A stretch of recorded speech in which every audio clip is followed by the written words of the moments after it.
Të nderuar banorë të Skrovskës, kam ardhur sot këtu për të bashkëbiseduar me ju. Ky vend që ka prodhuar miliona dollar, që pasuritë nëndoksore janë shfrytzuar në mënyrë barbare dhe mbrapsh s'është kthyer asgjë. Kanalet vadice, uji i pishëm, rruga, bujqësia, plegtoria nuk kanë patur vëmendjen e pushtetit. Nuk kanë patur vëmendjen e askujt.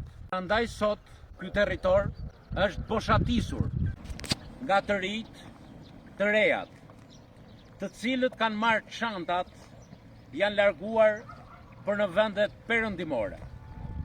Ata atje punojnë, jetojnë, kanë krijuar familje, kanë lindur fëmijë, por gjëja më e keqe për këtë vend, për bashkinë e Prejastit, për gjithë rrethin e Librarit është se këta nuk kthehen më.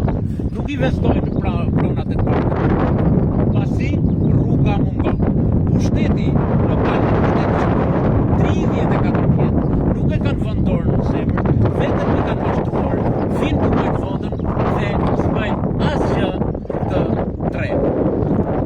Të jenë të bindur banorët e Skrovskës, banorët e Pishkashit, të gjithë lagjet e këtyre trevave, se unë do t'jem zëri tyre në parlamentin e ardhshëm dhe do të bëj gjithçka në çdo derë, drejtorie, ministrie, kryeministrie, që t'i japim atë që meriton kjo trevë.